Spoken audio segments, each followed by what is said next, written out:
오늘 소개드릴 책은 욕망의 진화, 사랑, 연애, 섹스, 결혼, 남녀의 엇갈린 욕망이 담긴 진실.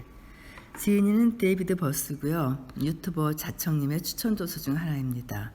책이 두께가 어마어마해요. 거의 600페이지에 가까운데요. 사실 다 읽고 나니까 뭐 특별히 새로운 건 없더라고요. 예나 지금이나 남자가 원하는 것과 여자가 원하는 것은 너무 달라서 영원히 평행선일 수밖에 없을 것 같아요. 제가 이 책을 읽으면서 재미를 느꼈던 부분은요, 동물들의 짝짓기 과정이에요. 참 뭐라 그럴까요? 진솔하고 노골적이고 그리고 이치에 맞는 그런 짝짓기들을 하고 있더라고요. 이 책을 읽어 나가고 있는 중에 나오는 이런 에피소드들은 간간히 소개해 드리려고 해요. 그럼 시작해 볼까요? 남녀가 서로 만나 사랑하는 행위는 참으로 기쁘고 즐거울 뿐 아니라 일상의 대화를 풍성하게 하지만 그만큼 우리 마음을 아프게 만들기도 한다. 인간의 짝짓기는 이해하기 힘든 점 투성이다. 남녀는 때때로 자기 자신을 심리적으로, 육체적으로 학대하는 상대를 배우자로 택하기도 한다. 이성에게 접근하려는 노력은 종종 역효과를 불러일으킨다. 부부 사이에서도 갈등이 불거져 나와 서로 비난하고 상처받는 악순환으로 치닫는다. 인간의 짝짓기가 지닌 모순성의 속성을 정확히 이해하지 못하는 데서 오는 손실은 학문적으로나 사회적으로 잠옷 크다. 학문적으로는 왜 사람들은 사랑을 얻고 관계를 지속하기 위해 인생의 상당 기간을 기꺼이 희생하는가와 같이 삶의 가장 궁극적인 질문들에 대한 해답을 빈칸으로 남겨둘 수밖에 없다. 사회적으로는 직장에서나 가정에서 혹은 연인과 사랑을 키워나가는 과정에서 일이 뜻대로 진행되지 않을 때 쉽게 좌절하고 깊은 무력감에 빠지게 된다. 이 까다로운 모순을 이해하기 위해서는 우리가 지나해온 과거를 되짚어 보아야 한다. 우리의 신체뿐만 아니라 우리의 마음까지, 그리고 우리의 생존 전략뿐만 아니라 짝짓기 전략까지 오선지에 그리고 연주해온 당사자인 진화적 과거를 말이다. 1세기 훨씬 전에 찰스 다윈은 짝짓기의 미스터리에 대한 혁신적인 설명을 제시했다. 그는 동물들이 자신의 생존 가능성을 떨어뜨릴 것 같은 형질들을 종종 발달시킨다는 사실에 커다란 흥미를 느꼈다. 많은 동물들이 드러내는 화려한 깃털, 커다란 뿔, 그리고 다른 이채로운 특질들은 생존이라는 점만 보면 손에만 끼칠 것처럼 보인다. 공작의 눈부신 깃털은 스스로를 포식자들 눈에 더 잘 띄게 만들어 생존에 크게 해를 끼칠 것이 분명함에도 어떻게 진화를 하여 널리 퍼지게 되었을까? 다윈이 내린 대답은 공작의 꼬리가 각 개체의 번식 성공도를 높여주었다는 것이다. 즉, 화려한 꼬리를 가진 공작 수컷들은 우수한 배우자를 얻는 경쟁에서 우위를 점해서 그러한 유전적 특질을 계속해서 전해줄 수 있었기 때문에 진화하였다는 것이다. 생존상의 이득이 아니라 번식상의 이득을 제공해주기 때문에 어떤 형질이 선택되어 진화하는 현상을 다윈은 성선택이라 이름 붙였다. 내가 처음 인간의 짝짓기를 연구하기 시작했을 때 인간의 실제 짝짓기 행동에 대해서는 거의 알려진 바가 없었다. 여러 인간 사회에서 다양하게 행해지는 짝짓기에 대한 기초적인 자료조차 턱없이 부족했으니 진화의 관점에서 거대한 이론을 세우는 데 필요한 문헌이나 증거는 사실상 전무했다. 그래서 나는 주류 심리학의 전통적인 행로에서 이탈해서 인간의 짝짓기 행동이 과연 어느 정도나 진화적 원리에 의해 매끄럽게 설명 가능한지 탐구했다. 그리고 인간의 짝짓기 욕망에 대해 그동안 실시된 연구들 가운데 가장 큰 규모였던 이 연구는 데이트에서 결혼, 혼의 정사, 이혼에 이르기까지 인간 성생활의 모든 측면에 중요한 시사점을 던졌다. 그리고 이러한 모든 연구들로부터 얻어진 발견은 여러 가지 면에서 기존의 사고를 깨트리는 내용이었기 때문에 학계에 논쟁과 혼란을 불러일으켰다. 그러나 어떤 발견이 불쾌하다고 해서 그 사실을 외면할 수는 없다. 궁극적으로 인간 짝짓기의 불순한 측면으로 인해 생기는 가혹한 결과들을 치유하고자 한다면 그들과 맞닥뜨리는 수밖에 없다. 그러기에 우리는 성 전략을 살펴보아야 한다. 인간의 짝짓기, 연애, 섹스, 그리고 사랑을 근본적으로 전략의 일환이라 보는 관점이 이상하게 여겨질 수도 있다. 그러나 우리는 결코 무작위적으로 배우자를 선택하지 않는다. 우리는 아무에게나 무차별적으로 끌리지 않는다. 우리는 사랑의 경쟁자를 그저 심심해서 헐뜯지 않는다. 우리의 짝짓기는 전략에 의거하며 이 전략은 성공적으로 짝짓기 하는 데 따르는 여러 특정한 문제들을 해결하게끔 설계되어 있다. 어떻게 사람들이 그런 문제들을 해결하는지 이해하려면 성 전략을 분석해야 한다. 전략은 짝짓기라는 전장에서 승리하여 살아남기 위해 꼭 필요하다. 다른 많은 종에서도 배우자에 대한 선호는 진화한다. 아프리카의 배짜기 새는 아주 좋은 실례이다. 수컷 배짜기 새는 암컷을 발견하면 둥지 바닥에 거꾸로 매달려 요란스럽게 날개를 퍼덕이며 자기가 막 지은 둥지를 광고한다. 수컷이 이 1차 관문을 일단 통과하면 암컷은 둥지 안에 직접 들어가서 길게는 10여 분 동안 둥지 내벽을 이리저리 찔러보거나 잡아당겨 보면서 둥지가 잘 지어졌는지 검사한다. 암컷이 이렇게 둥지를 검사하고 있는 동안 수컷은 옆에서 암컷을 위해 노래를 부른다. 이 과정에서 둥지가 암컷의 합격 기준에 못 미친다고 판단되면 암컷은 언제라도 둥지를 버리고 다른 수컷의 둥지를 찾아 곧바로 날아가 버린다. 이런 식으로 여러 명의 암컷들에게 불합격 통보를 받은 수컷은 종종 둥지를 아예 부숴버리고 처음부터 다시 짓곤 한다. 훌륭한 둥지를 지을 수 있는 수컷을 배우자로 선호하는 전략을 취함으로써 암컷 배짜기 새들은 장차 낳을 자식들을 보호하고 잘 키워내야 한다는 적응적 문제를 해결한다. 이러한 배우자 선호가 진화한 까닭은 어떤 특정한 선호도 없이 집안에 돌아다니는 수컷들과 되는 대로 짝짓기 한 암컷들보다 이런 배우자 선호를 가진 암컷들이 번식상의 이득을 보았기 때문이다. 동물계 전체를 통해서 볼 때 암컷보다 수컷들이 배우자를 차지하기 위해 더 극심하게 경쟁을 벌이며 많은 종에서 이들 수컷들은 누가 더 화려하고 휘황찬란한지를 놓고 경쟁을 벌인다. 그러나 적지 않은 종에서 암컷 간에도 매우 격렬한 경쟁이 벌어지기도 한다. 파타스 원숭이와 겔라다 게코 원숭이에서 암컷은 경쟁 암컷의 짝짓기 성공도를 낮추기 위해 교미 중인 암수를 회방 놓고는 한다. 붉은 원숭이에서 암컷은 다른 암컷과 수컷 사이에 성적인 접촉을 힘으로 방해하려고 애쓰며 성공을 거둔 암컷이 바로 그 수컷을 차지하게 된다. 사바나 게코 원숭이에서 암컷 간의 경쟁은 비단 수컷에 대한 성적 접근을 얻기 위해서뿐만 아니라 편안한 안식처를 제공하는 장기적인 사회적 관계를 시작하기 위해서 벌어진다. 배우자를 잘 지키는 것도 중요한 적응적 문제다. 배우자를 붙들어 두는 것은 장기적인 애정관계를 추구하는 모든 사람들에게 주어진 과제다. 그러나 모든 배우자들이 끝까지 서로에게 얽매여 살 수는 없으며 그래서도 안 된다. 때로는 차라리 배우자와 헤어지는 것이 타당한 경우도 있는데 배우자가 더 이상 도움을 주지 않거나 섹스를 거부하거나 신체적인 학대를 가하기 시작하는 상황 등이 이에 해당된다. 이렇게 시원치 않은 배우자 곁에 끝까지 남아있는 행위는 유전자를 후세에 성공적으로 전달하는 데 아무런 도움이 되지 못한다. 우리는 언제 손실을 그만 털고 정리해야 할지 잘 알았던 조상들의 후손들이다. 좋은 배우자를 고르고 유혹하고 지키는 성 전략이 진화했듯이 나쁜 배우자를 청산하는 능력도 우리에게 진화하였다. 밑들이 암컷들은 구애야 하는 수컷이 큼지막한 혼인 선물을 가져다 주지 않으면 교미를 하려 들지 않는다. 죽은 곤충 등으로 이루어진 혼인 선물을 받은 암컷이 이를 먹어치울 동안 수컷은 암컷과 교미한다.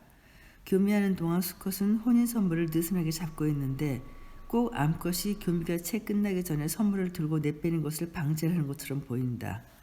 수컷이 모든 정자를 암컷의 몸 안에 주입하기 위해서는 20여 분간 교미가 지속되어야만 한다. 밑들이 수컷들은 암컷이 다 먹어치우는데 대략 20분이 걸리는 혼인 선물을 마련하는 능력을 진화시켰다. 만약 선물이 너무 작아서 교미가 끝나기도 전에 암컷이 선물을 다 먹어버리면 암컷은 수컷이 정자를 다 집어넣기 전에 수컷을 내친다. 만약 선물이 너무 커서 암컷이 이를 다 먹어치우는데 20분보다 더 시간이 소요되면 수컷은 교미를 끝내고 난 뒤에 남아있는 혼인 선물을 차지하기 위해 암컷과 맞붙어 싸움을 벌인다. 그러므로 밑들이 수컷과 암컷 사이의 경쟁은 선물이 너무 작을 때는 수컷이 과연 교미를 완료해야 할 것인지를 놓고 벌어지며 선물이 필요 이상으로 클 때는 나머지 먹이를 누가 차지할 것인가를 놓고 벌어진다. 목소리가 많이 허스키해서 듣기 불편하셨죠? 제가 목감기가 심한 채로 녹음을 하다 보니까 도저히 안 돼서 지난 시간 요까지만 녹음하고 오늘 다시 이어갈까 합니다.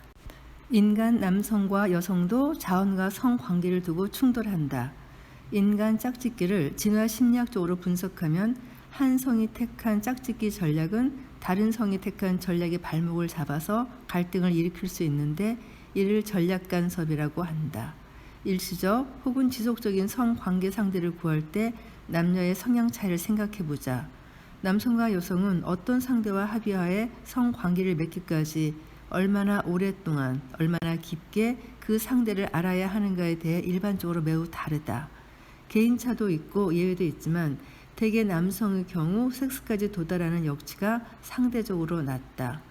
예를 들어 남성들은 종종 매력적이지만 초면인 상대와도 서슴없이 섹스를 하려는 욕망과 의지를 표현하는 반면에 여성들은 초면인 상대와는 거의 예외 없이 성관계를 거부하며 얼마나 자신에게 빠졌는지를 우선 시험하고자 한다.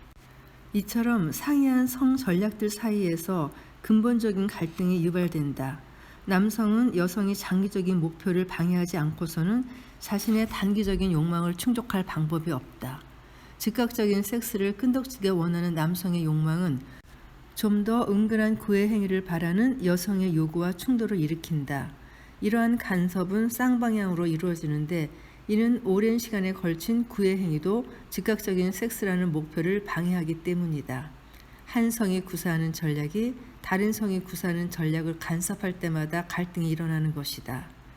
결혼식장에 들어서서 혼인 서약을 한다고 해서 갈등이 그치지는 않는다.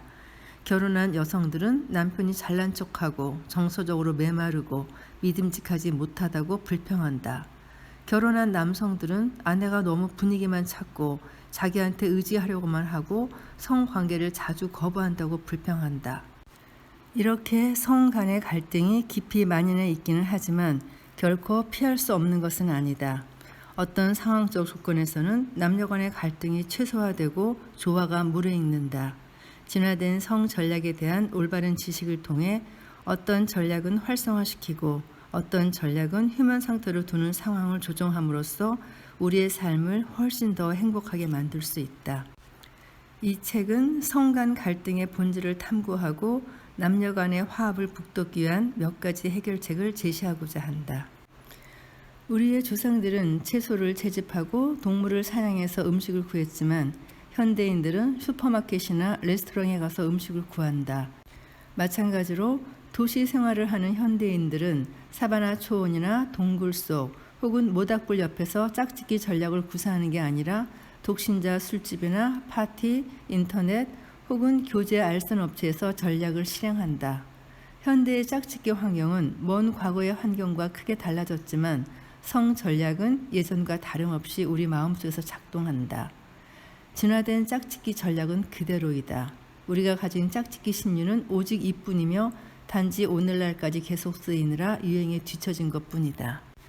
그러나 다른 많은 생물종에 비해 인간은 짝짓기 전략의 레퍼토리가 무수히 많고 맥락에 따라 대단히 민감하게 반응한다. 불행한 결혼 생활 속에서 이혼을 심각하게 고려하는 경우를 생각해보자. 이혼 결정은 부부 사이에 겪는 갈등의 정도, 배우자가 바람을 피우는지의 여부, 양가 친척들이 가하는 압력, 아이의 유무, 아이의 연령과 그에 따라 챙길 것들, 그리고 새로운 배우자를 얻을 가능성 같은 많은 복잡한 요인들에 좌우된다. 인간은 이처럼 맥락에 따라서 달라지는 이득과 손실을 잘 저울질하여 판단하게끔 하는 심리 기제를 진화시켰다. 또한 각 개인이 처하는 상황뿐만 아니라 문화적 상황도 달라지며 이러한 변화는 성 전략의 전체 레퍼토리에서 특정한 성 전략을 끄집어내는 데 지대한 영향을 끼친다. 어떤 문화권은 한 여성이 여러 아내를 거느리게 하는 일부 다처제를 시행한다. 다른 문화권은 한 여성이 여러 남편을 거느리게 하는 일처다부제를 시행한다. 또 다른 문화권은 일부 일처제여서 양성이 모두 한 명의 결혼 상대자와만 혼인하도록 규정한다. 그리고 나머지는 난혼제여서 배우자 교체가 매우 빈번하게 일어난다. 우리의 진화된 짝짓기 전략은 이러한 법적, 문화적 패턴에 매우 민감하게 반응한다. 예컨대 일부 다처제 짝짓기 체계에서는 부모는 아들에게 장차 아내를 얻기 위한 경쟁에서 승리하게끔 심한 압력을 가하는 경향이 있으며, 이는 몇몇 남자들이 여러 아내를 맞이할 동안 다른 남자들에게 닥치는 배우자 부재의 난국을 피하기 위한 시도로 해석된다. 반면에 일부 일처제의 짝짓기 문화에서 부모는 아들에게 장차 닥칠 경쟁에 대한 부담을 상대적으로 덜 지운다. 또 다른 중요한 상황적 요인으로서 성비, 곧 가능한 여성의 수와 가능한 남성의 수의 비율이 있다. 파라과이의 아체 인디언들에서 보듯이 여성이 남아돌 때에는 남성들은 한 여자에게만 헌신하는 것을 별로 내켜하지 않으며 많은 여자들과 일적인 관계를 맺으려 애쓴다. 현대 중국의 도시사회나 베네수엘라의 희이족에서처럼 남자가 더 많을 때는 일부 일처제가 보편적이며 이혼율도 급락한다. 남성의 성 전략이 바뀌면 여성의 성 전략도 바뀌어야 하며 그 반대도 마찬가지로 성립한다. 양 진영의 전략들은 복잡한 상호관계에서 공존하며 그 일부는 성비의 영향을 받는다. 어떻게 보면 맥락이 모든 것을 좌우한다. 진화의 역사 동안 지속적으로 반복되었던 맥락이 오늘날 우리가 구사하는 전략을 만들어냈다. 현재의 특수한 상황과 문화적 조건이 어떤 전략이 활성화되고 어떤 전략이 휴면 상태에 있을 것인지 결정한다. 인간의 성 전략을 이해하기 위해 이 책은 과거에 계속 작용했던 선택 압에 의한 적응적 문제들, 그리고 이들을 해결하기 위해 진화한 전략적 해결책으로서의 심리 기제, 그리고 어떤 특정한 해결책만을 활성화시키는 현재의 맥락들을 살펴본다. 인간 성행동에 대한 이해를 가로막는 장벽. 장벽 가운데 하나로 우리의 지각 특성이 있다. 우리의 인지 및 지각 기제는 비교적 제한된 시간 단위, 초, 분, 시간, 일, 때로는 달, 가끔은 년, 그 안에서 일어나는 사건만을 지각하고 생각하도록 자연 선택에 의해 설계되었다. 우리의 조상들은 먹이를 찾고 보금자리를 유지하고 신뢰를 따뜻하게 하고 배우자를 고르고 경쟁하고 아이를 보호하고 동맹을 맺고 높은 지위를 얻으려 애쓰고 약탈자의 침입을 막는 일처럼 그때그때 일어나는 문제들을 해결하는데 대부분의 시간을 썼기 때문에 짧은 시간 척도 안에서 생각해야 할 필요가 있었다. 반면에 자연 선택에 의한 진화는 수천 세대에 걸쳐 우리가 직접 관찰할 수 없는 아주 미세한 축적들을 통해 점진적으로 일어난다. 이처럼 광대한 시간 척도에서 벌어지는 사건을 이해하려면 상상력의 도약이 필요하다. 인간 짝짓기에 대한 진화 심리학적 탐구를 가로막는 또 다른 장벽은 이데의 올로기와 연관되어 있다.